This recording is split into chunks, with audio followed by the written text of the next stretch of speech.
Welcome to UNBOXED on Purpose, where authentic purpose comes to light. Breaking limits on this journey, letting dreams flutter freely into flight.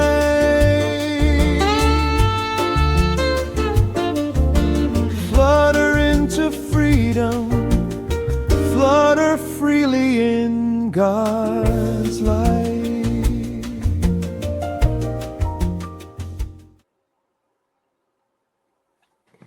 I greet you with Jesus' joy, for it is in him that I live, breathe, move, and have my very being. I have been so excited to do these podcasts, and I'm delighted again that you joined us for Unboxed on Purpose, a podcast created for Favored by the Father Ministries. I am Barbara Arlene Fields Brehon, your host. And joining us today is Chinyere Egbe, and we'll be unboxing the idea that communication is crucial to peace. Welcome, and thanks so much for being on the Unboxed on Purpose stage. How are you today? I am very fine, thank you. I'm glad Thank to you be again. here. And as you invoked the Lord, I am an avid believer in the grace of the Lord. And my mother really was a Bible dependent mother. And she was very, very much, strong in directing us in that way. Thank you God bless for. you. Chinyere Emmanuel Egbe is a professor of economics and finance at Medgar College of the City University of New York, CUNY, and adjunct professor of business mathematics. Currently residing in New York, Dr. Egbe earned his degrees from the University of Tulsa and Washington State University. He has served in leadership roles at Medgar College, including deputy chair and dean of the School of Business, where he helped the school earn national accreditation and launched a highly ranked online degree in financial economics. Recognized for his contributions to community development and small business support, Dr. Egbe is also a passionate student of military history and human conflicts. We're glad to have him here to share his insights, experiences, and all of his insights today. Dr. Egbe, please tell our audience how we know each other or how we met. Good afternoon. I am very glad to be here. Once more, my name is Chinyere Emmanuel Egbe, and yes, the way we know each other is through my publisher. I've had tremendous experiences as a person. One of the most traumatic and life-changing experiences I had was during the Nigerian Civil War, which was fought when I was a teenager for 2.5 years, and the crisis that brought about the war began much earlier, and so the entire crisis lasted 4 years. We'll get to that in just a moment. We're still in our introductory period right now. And yes, so we met each other through the Quippy Quill, who also has published one of my books. Now, one of the questions that I like to ask at the very beginning of all of my guests is about passions in life. So as you reflect on your childhood and teen years, where did you grow up? And tell us about your passion in life as a child. Let me say, I grew up in Nigeria. I was born in Nigeria, and under British rule, we gained independence in 1960. One of my passions in life, to be honest with you, is, let me say, justice and fairness. One thing that I really loved is peace. And so when I looked at events throughout history and also during the time that I grew up, I really became very much interested in history. Even though I did not get a PhD in history, I did not study history formally, I studied it a lot. And I was always thinking about better ways for human beings to have peace among themselves. I see. So even as a young person, you were interested in humanity and peace. So if you had to unbox one lesson that has shaped who you are today, what would that be? To unbox one lesson that has shaped my life, it would be to unbox the issues that give rise to conflicts, and I believe that God has provided enough for everyone to be comfortable and to be able to live well, and human greed is what I believe has given rise to conflicts.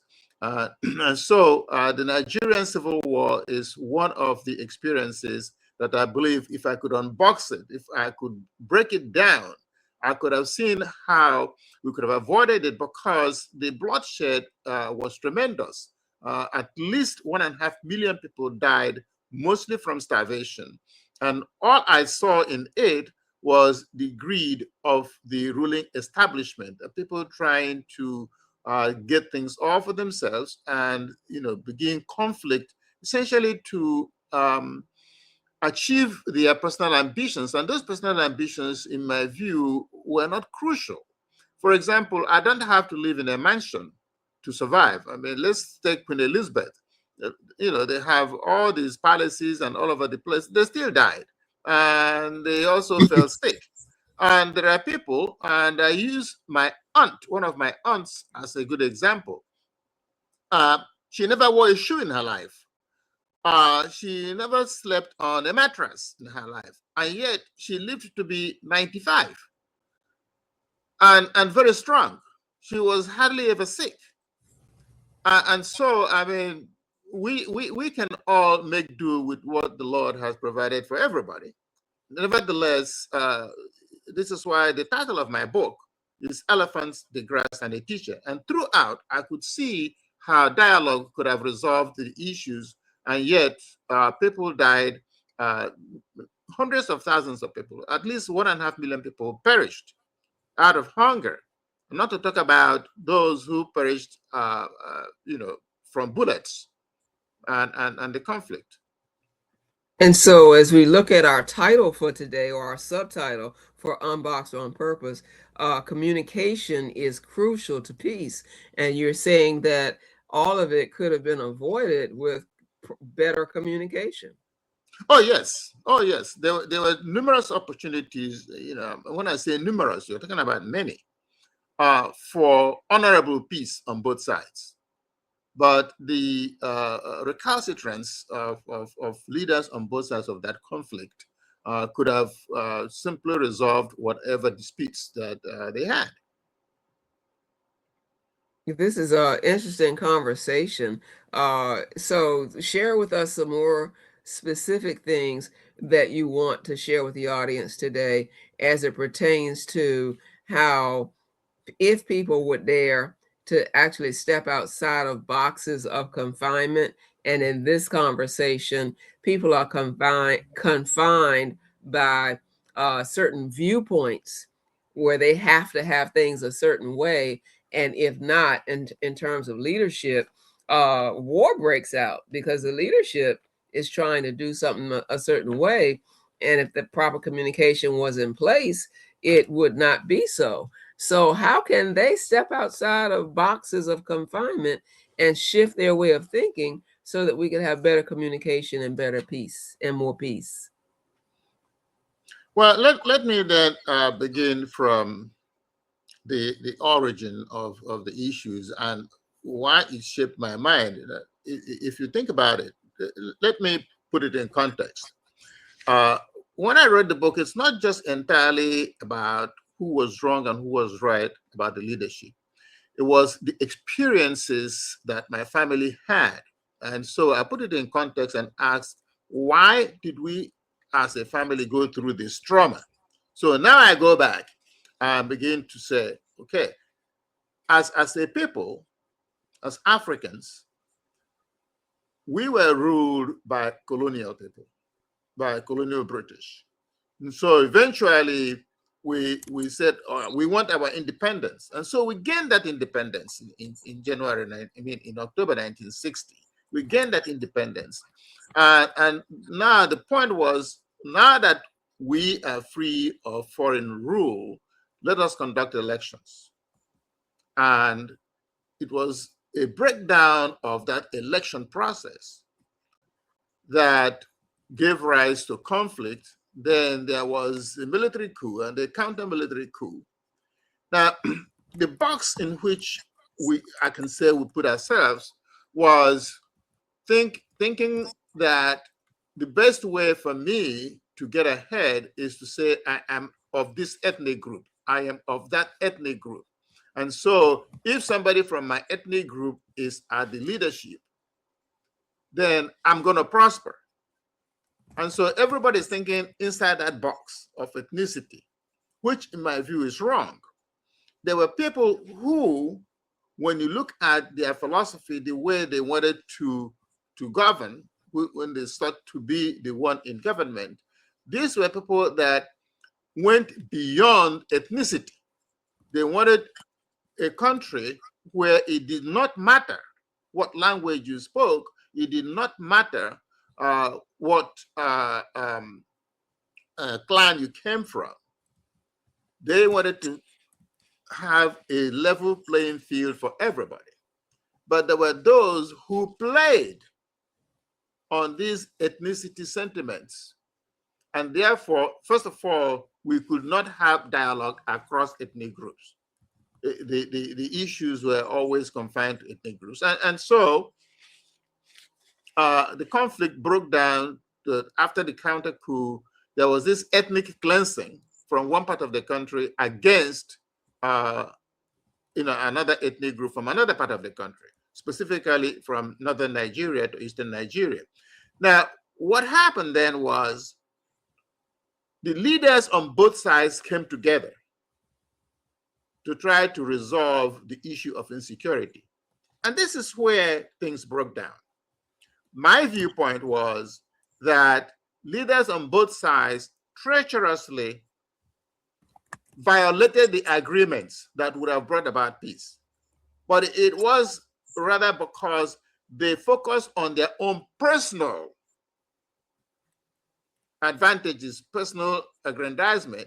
The ordinary citizens were, integrated and got along with each other. But the leaders, in their own selfish motivations, just would not let the peace hold. And so now there was conflict. At the end of the day, who suffered the most? The leaders were sleeping in bunkers. They had their automobiles. They had their big houses. Whatever food was available, they got the best of it. So the ordinary people suffered, either in the battlefield or they suffered from starvation and died of starvation. You are sharing so many interesting things, and I'm not quite sure where to go next as it pertains to being unboxed and pursuing purpose. So let's connect what you have already said in this interview with the whole notion of who you are in terms of sharing this, writing this book, and how that connects with your particular personal purpose. My personal purpose, like I said, is that we can work out things where if we understand that we are not alone in the world, we are all interdependent. That is very, very important. It does not matter how we try to seek our advantage. At the end of the day, conflict, at the end of a conflict, we are all losers. And this is what the point I try to make. At the end of the day, we're all losers. Nobody actually wins in war. Okay, somebody might feel, okay, we annihilated the enemy, we suppressed the enemy, but at the end of the day, look at the cost of war. Think about America intervening in Vietnam. And America spent huge hundreds of millions of dollars. Now, it brought about inflation in America. Let's be honest about it. I'm an economist. It caused a lot of inflation in America, and a lot of lives lost, and a lot of people being fed and paid who are no longer able to contribute to production. What happened? Did America conquer Vietnam? The answer is no. Did the Vietnamese suffer? The answer is yes.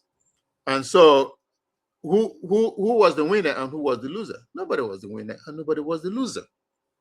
And so you see that in every conflict. So in this particular conflict, I reflected a lot on my family and the experiences that we went through. And you can see, like I said, the ordinary folks get along with each other, but leaders are the ones that create conflict. And they are the ones that eventually, if anybody's going to get comfortable after the conflict, it's they that retain their comforts, not the ordinary person. The ordinary person will not bear the scars. And I'll give you a good example. I see like one of the questions that was written was, one of the happiest moments in your life. And I will connect that. One of the happiest moments in my life. It will go to really make the point, say things that changed my life. Now, during this conflict, the Nigerian army systematically conquered our so-called rebel territory. And so they captured my hometown. They captured my hometown in March 1969. And of course, surrounded all of us, and we all went hiding in the forest. My dad was a very prominent person, one of the early educational pioneers around the country and in my neighborhood, in my community. So what he did was he worked with a contingent of the so-called rebel army, the Biafran army, and shot their way through and attacked the Nigerian perimeter and escaped from enemy territory. Well, somebody went and told him that it was my dad that led them. My dad was not a soldier. I mean, he was 50 years old when this thing was going on. He only joined this battalion, and an entire battalion escaped. So that angered the Nigerian forces. And the commander of the Nigerian forces around my hometown ordered that they should go get my dad, even though he was not around. Well, when they came, they saw my mother, they saw all my little brothers and sisters. They were still teenagers.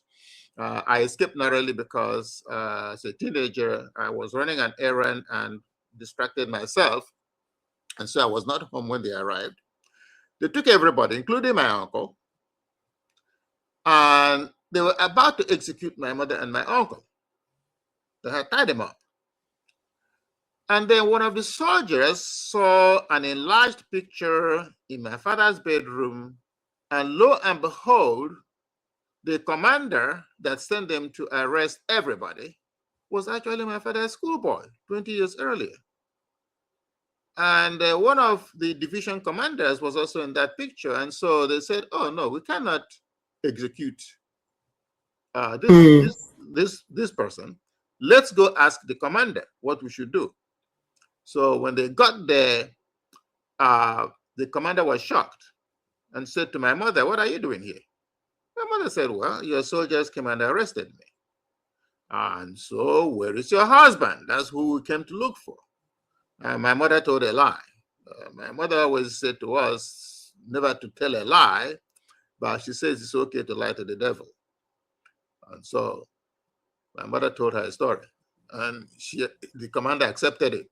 Now, here again, you see what I'm talking about. These are two ordinary people, my mother, my father, and this is his ex-student. And he said, I'm not going to kill my teacher's wife.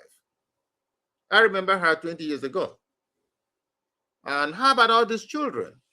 Because when my father taught this commander, the commander was in grade school or something like that, or in middle school. And only me and my older sister were born then. And then he said, how about all this? He said, well, these are the children that we had ever since that time. Oh, okay. Oh, well, okay. So he treated them very well and said nobody should go back to that house and trouble anybody anymore. All right. So two ordinary people get along, even though one had a gun. He could have shot everybody, but he did not. Mhm. And yet, so the question is, why would leaders set people up against each other who ordinarily would have been friends, who ordinarily would protect each other, and we get into this conflict? This is an example of what I'm talking about. And sin, indeed. So you've written this book based on your experiences, and the book again is called Elephants, the Grass, and the Teacher. Would you Yes. give us an idea as to what each represents? Elephants, the grass, and the teacher. You've told us about your mom was the teacher, and because of that, you so I don't have to repeat what you've already said. Tell us what each represents: the elephant, the grass, and the teacher. Well, there is an African proverb, and many African languages have that same proverb. So when elephants grass, when elephants fight, it's the grass that suffers.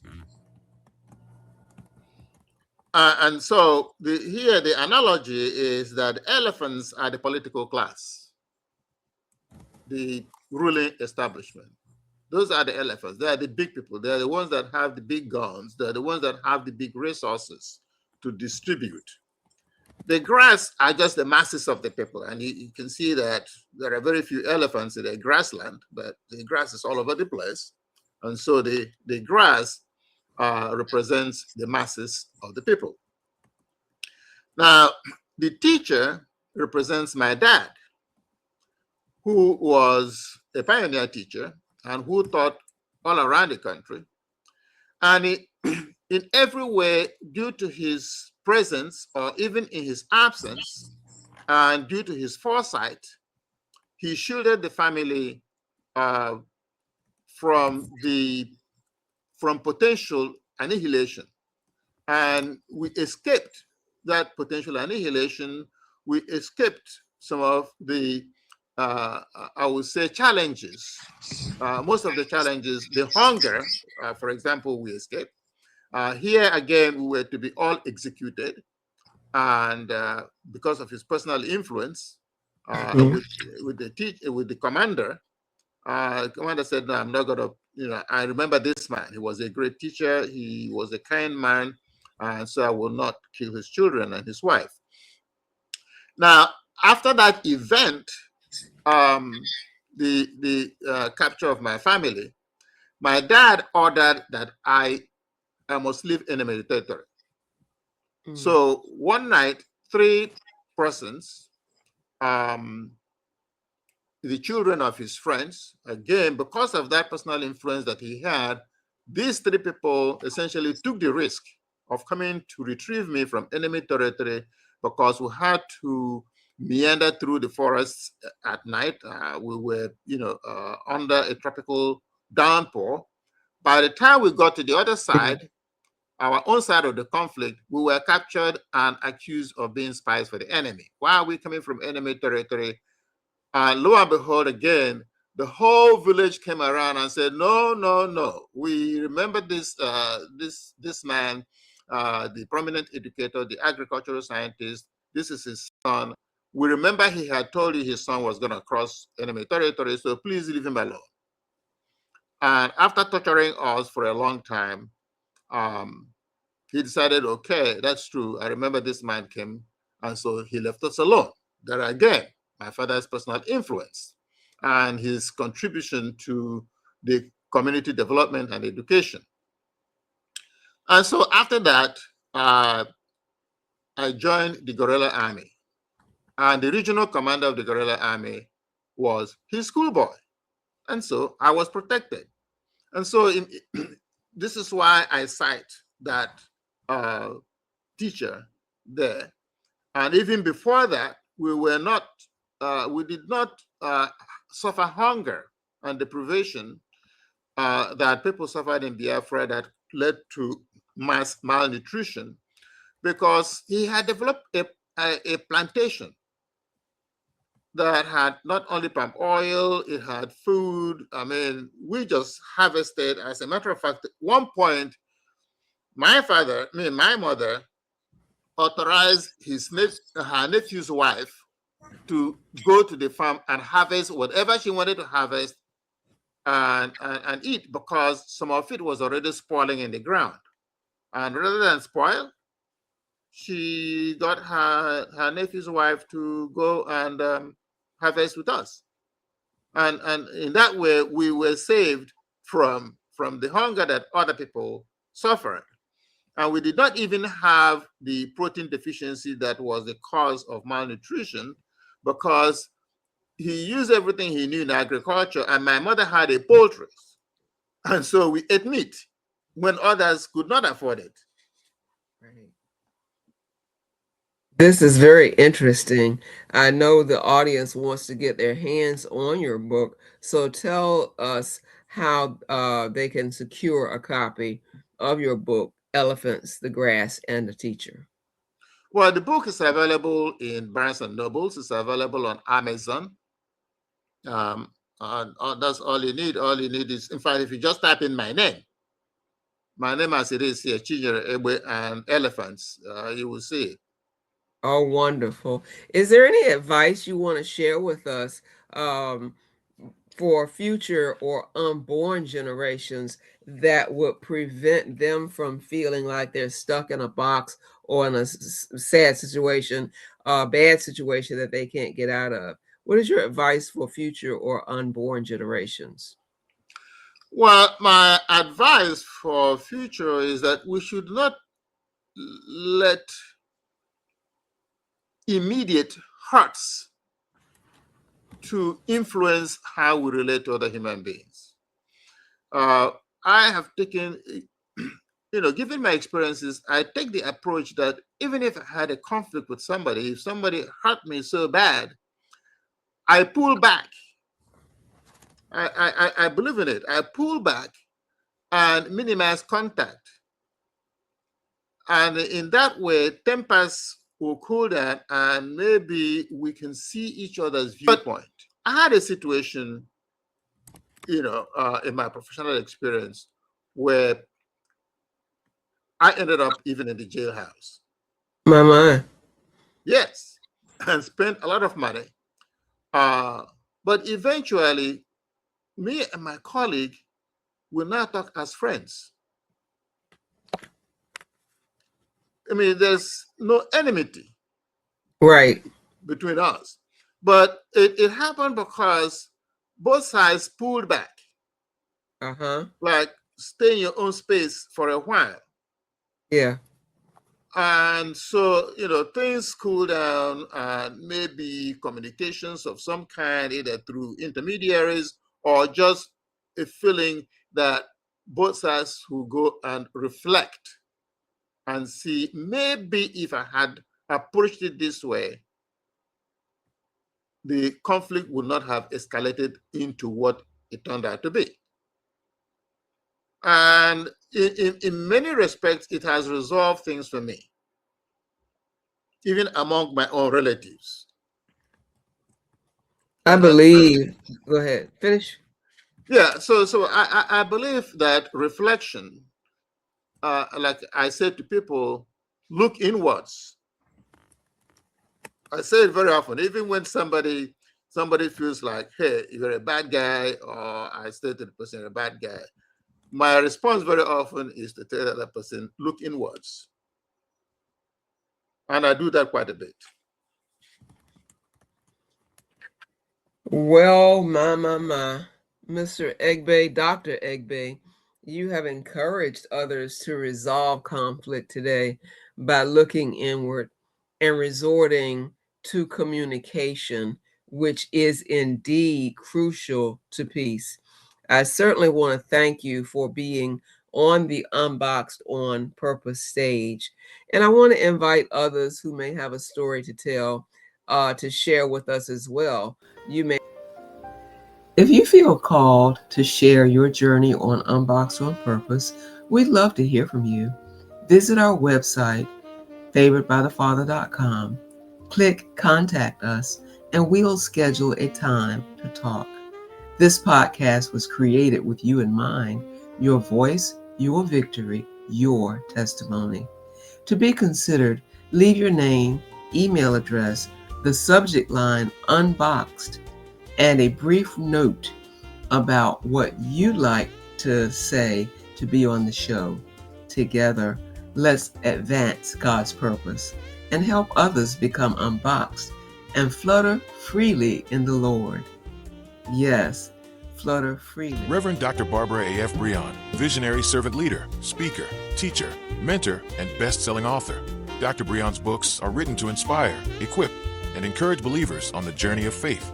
The Disciples' Journey to Christ-Likeness Trilogy, Reach Me with Smiles, a handbook for developing disciple makers, Beyond Discipleship to Relationship, Developing Intimacy with the Lord, Blooming for Christ, Growing Godly Intimacy, Reverend B. Beast's Morning Messages Devotional Series, Points to Ponder, Devotional Readings and Journaling, Volumes 1 and 2, the Perspective Series, Perspectives, What Singles Really Want for Ministry and Life, and 100 Unboxed Perspectives, Reminiscences that Inspire.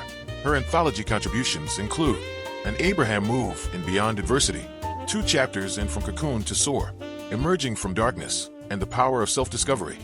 All titles are available now on Amazon. And as always, grow in grace, God's special favor, and remain favored by the Father. You were made with purpose,